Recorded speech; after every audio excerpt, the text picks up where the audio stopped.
Hey guys, last week we took some time to clean out all the debris and get the seats out and see what treasures we could find inside our 67 Pontiac Firebird.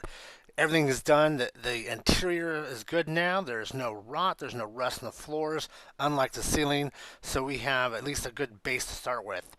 After cleaning out the trunk as well, we found the logos, we found other badging, we found sun visors, we found a bunch of extra parts that we were looking at and needing for this build. So let's get into this week's episode. I think we might be able to get this bird running and firing.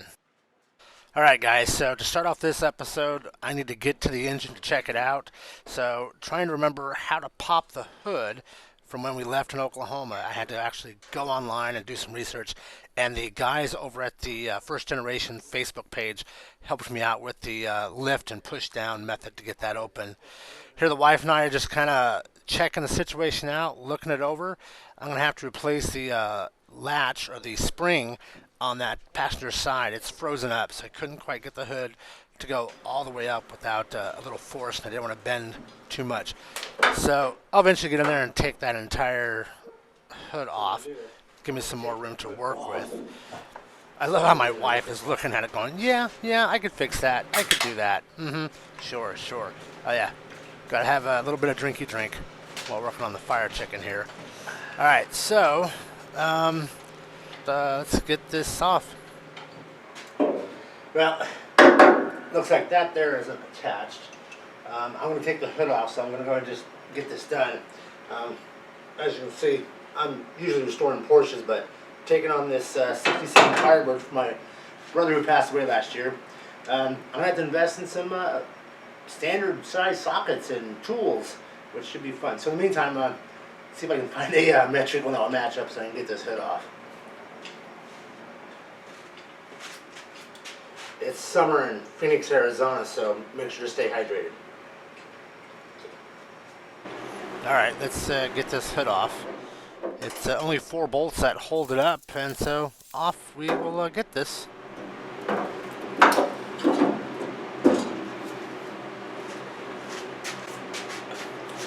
That is a approved Pontiac Firebird engine, lid, hood support rod. So yeah, I'll link down here below where to buy one. Not.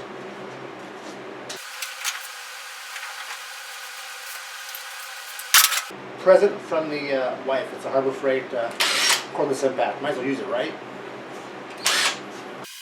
And you know, sometimes there just isn't enough room for an impact, so you got to go back to the old hand ratcheting to get things done on this car. So it's quite a little fun to watch that go that fast.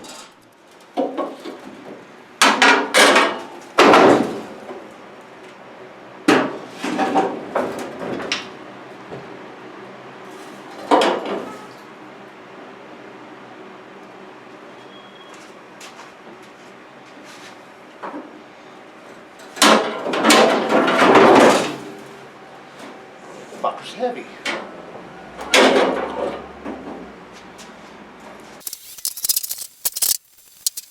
Alright, I guess first thing we need to do is kind of go through and make sure we have everything we need for the spark and we need for fuel, and kind of go from there before we even start on start this thing up. So we're going to dig in and see what we can find out. It looks like that was at one time an HEI distributor, and looks like it still has the module, but it's missing. That's got one spring there. It has both springs. So maybe just a cap and a rotor is what it needs. That's about it. So we may be able to get away with that. Looks like plug wires. They're seem to be in decent shape. It did have the hood on it for 20 some years. So we have that. When it comes to the battery, we have the negative, but I don't see a positive anywhere, and this is probably our light. I bet that's light right there. I don't see where that junction box is. I have to track that down and see if I can find where that is located. Alright, let's take a look at the fuel pump down here. There's our fuel pump, and it looks like that is going to be our inlet, which runs right to, yep, there's the hard line. So that's, you know, probably something that can be replaced. I might take it off and just see how she feels and how she looks. Then your other hard line, which goes to the carb, goes up behind the alternator, and oh, there she is. Get in there. Yeah, there's no, I'm missing a hose to go from there to the carb. So I guess you probably should get that air cleaner off and see what that looks like.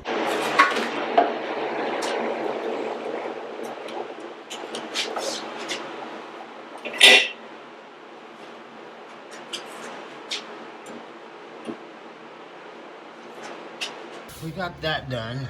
There's our inlet for fuel right there. So I need a rubber hose to go from here all the way to there. So probably a 18 inches or so of fuel hose there. So I think that will solve our problem there. And this is probably vacuum to something. Then here's the vacuum hose off the carb. That is one I'm gonna have to figure out what that plugs into. I'm not used to these carbs. Let's see if we can get a close up.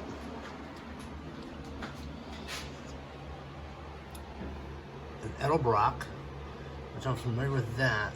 But are there any casting numbers or any numbers that I could look at to find out what the CFM is for this carb? If you know, will you just comment down below for me? All right, let's go look at that other side.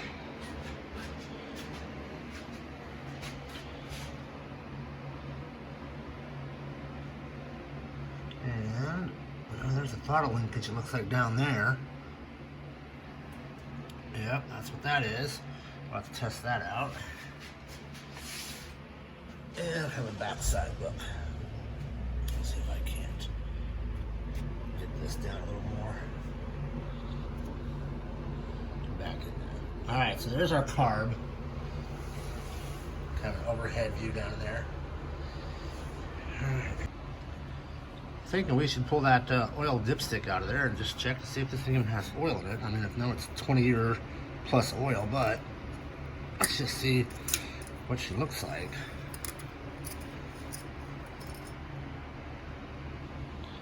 All right, well, there she is.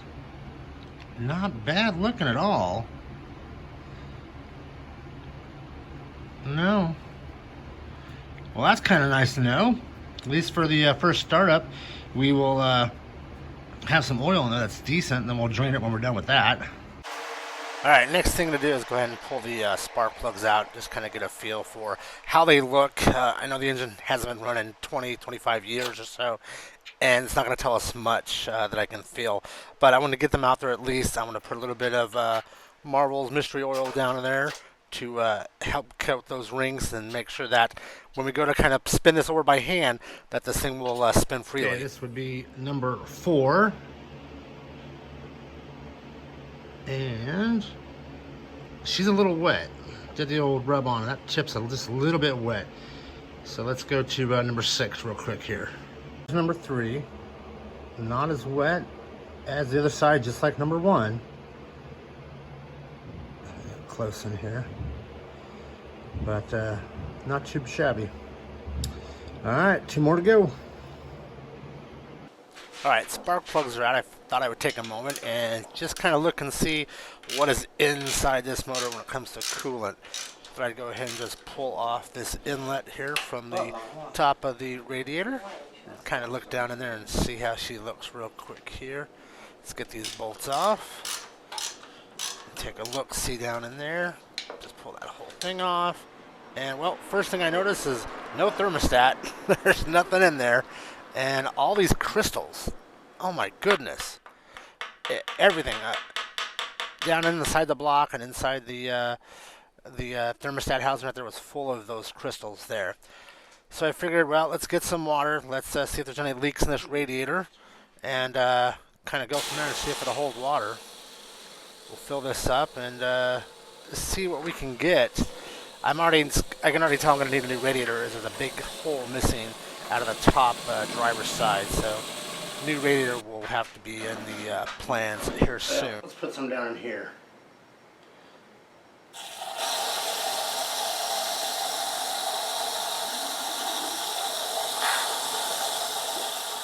Well, it took the water. It just kept taking it. No major leaks that I could tell. There's a slight leak at the bottom of the radiator. But as you can see in the video, it was flowing through. So that tells me at least the internals are good. Alright, next, I want to spin this over by hand. So I got down there and put a ratchet on that crank and spun her around a few times just to make sure I didn't hear anything out of the ordinary. It rotated smooth. I was impressed after 25 years of sitting in the Midwest, just sitting. Okay, so this is the cable that I found on the Firebird. So I went by, I'm all about supporting small businesses, and so I'm not a big fan of the national chain part stores, just never have. So most CarQuest auto part stores are locally owned. So I found my local CarQuest in Queen Creek, Arizona. I went by and talked to Howard and picked up a new terminal for the battery, and I picked up some new ends for this right here. So we'll go ahead and get these wires kind of cleaned up, and we'll put those on. I know doing this to the cable is probably not the most glamorous or exciting thing ever. It's just one of those things that you have to do in order to put everything together in order to get this engine to run, and I just want to share it with you guys. I got our new cable set up, so we're just going to drop this lead down and get it in there.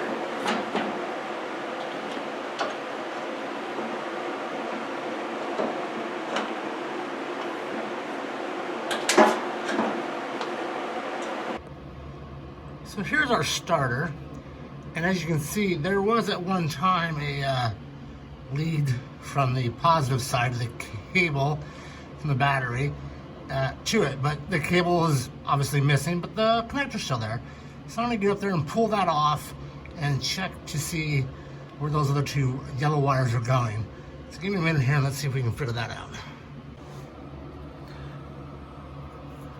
All right, go ahead and get this lead on.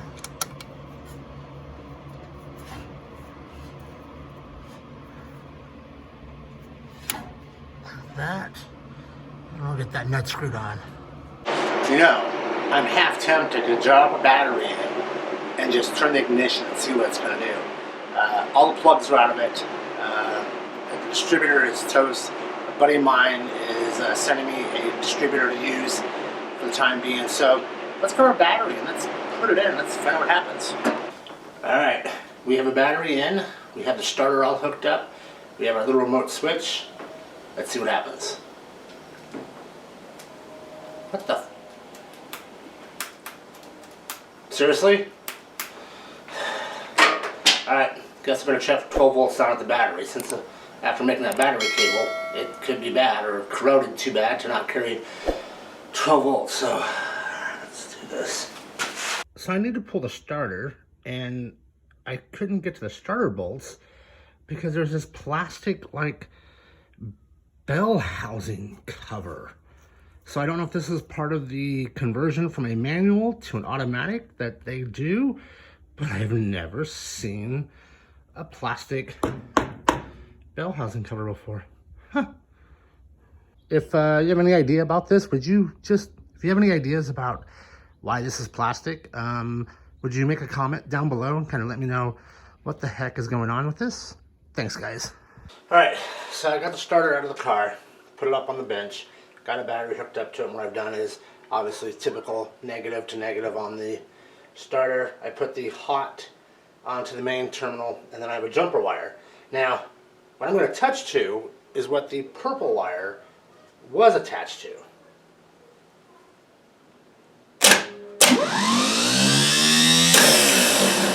And we can see that works. The funny thing was that it looked like the purple wire was hooked to the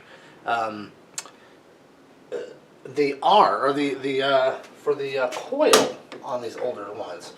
So I'm going to throw it back in. I'm going to switch up the wiring and see if that makes a difference. Alright, switch the wires around. Let's see if she'll spin over.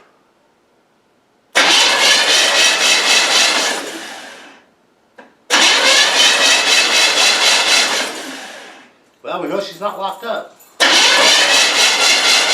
Alright, so we know the engine will turn over now. So I've already pulled those plugs to squirt some mystery oil down in there. So we know it's working. We know it's turning over. No weird sounds, no rod knock so far. So I'm going to go ahead and put spark plugs back in, and we'll see about dropping in a distributor.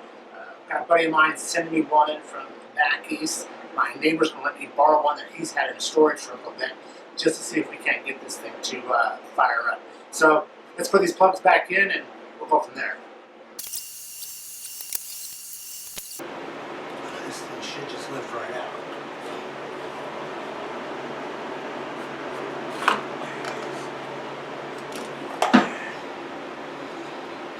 Alright, there's the old one. So my next door neighbor had an HEI that he bought off eBay, he said a while back. He never has used it. He said I could borrow it until I get mine. So we're going to drop this in and see how she does.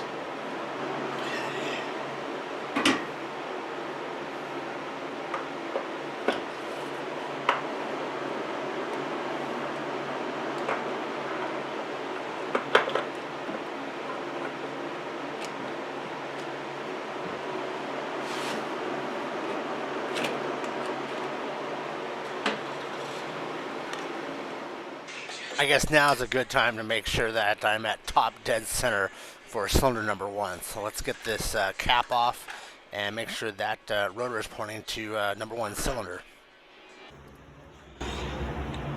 So I'm not sure if you can see down in there, but if I can zoom in maybe. Got the engine in top dead center for piston number 1, which is pretty much right there where that line is on that orange harmonic balancer. And that coincides with our cap pointing that's about number 1 spark plug right there. It could come back a little more this way, but let's see if we can't get this thing locked down. So I was messing around with getting spark plugs getting ready to be put back on the distributor when I kind of moved the car and went, wait, is it's not even bolted down? Seriously? Nope. Not even bolted down. So I need to find some screws, some nuts I mean, to get this down. Again, whatever my brother or people did when he wasn't around, if they were still in parts or what, but I'm not gonna get some nuts and get that down. Okay, next, we need to make sure that fuel pump is getting gas up. Started by fuel hose, but I just want to test that fuel pump and see what's happening. So what I'm going to do is I'm going to take a little jar of gas, stick one end of that hose into it, and then crank that engine over to see if it's pumping, and we'll see if it's bringing fuel up this metal line behind the alternator. See if I can get some fuel bubbling up. If I can, fuel pump's good then. We can move on to getting the carburetor locked down and taking care of all the wiring. Okay, here's a little jar of fuel into our fuel line, going down to our fuel pump. And right there, we want to see if we can't watch some fuel come bubbling out of there. Let's give it a shot here real quick.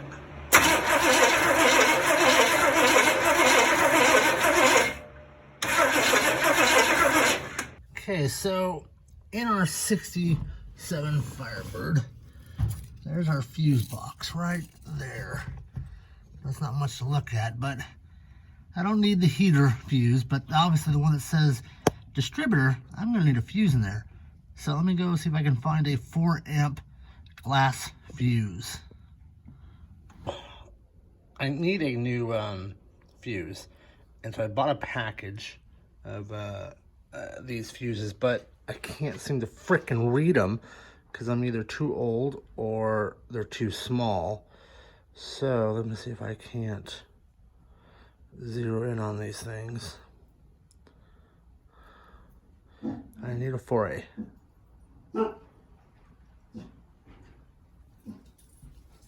Nope, not that side. Let's see. Oh, wait. 4A. So I guess this is a 4A that we'll put in the fuse box underneath there. All right, we got it popped in and ready to go. So take a see if the key will now start this car. And I got the key hanging right there. It's kind of where it came. I need to eventually get this all hooked back up and wired up. But let's give it a gander and see what happens. All right, so because I'm using HEI distributor instead of the points, I had to run a hot 12 to the coil. And so what I did is I just hooked up a wire and ran it down to the R side of the starter. And so we got the purple wire, which is this one right here. That's going to the S terminal on the starter. We have the battery cable. Battery's all hooked up. Let's go see if the key now will start this. It didn't before. We got that fuse in there. Let's see. It looks like I'm gonna need the bezel. And I'm not sure which one is the key, but if you know, you comment, tell me which one of these holes is for the key. And if you happen to have a bezel in order to get this key to work, would you let me know? So here's our key. We're gonna turn it. Ready? Oh, maybe not. Let's see here. Let's see. Here we go. Got it through. Yep, got it working. Okay, since the fuel hose to the carburetor is not present on this car, I stopped by CarQuest and picked up a new fuel filter and some new fuel hose. So we'll go ahead and we'll get this cut. Coming off the car, we'll cut it about right here, and then we'll put the filter in, and then we'll pop it down in there. That way we have a good connection on that. So let me go ahead and do that.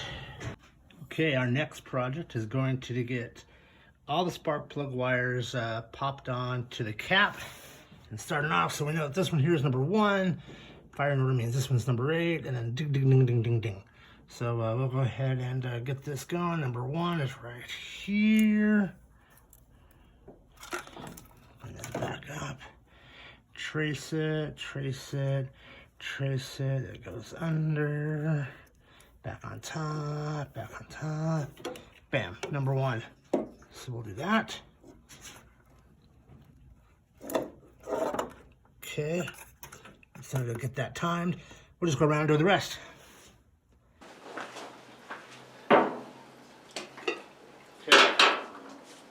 Pour a little go-go juice down here.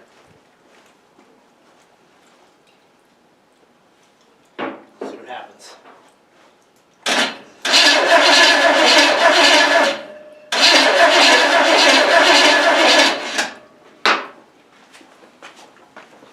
Make sure the key is turned on.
Guys, I'm going to take a break for this video. We'll do a be continued part 2 of this next week. I need to get some more things together and figure out why we're having this fire-breathing dragon Firebird scenario going on. So thanks so much for watching, guys. Make sure to tune in next week, as hopefully I think this baby's going to run. Thanks so much. If you liked the video, please give it a thumbs up. And if you want to see more, subscribe. Thanks so much, guys. See you next week.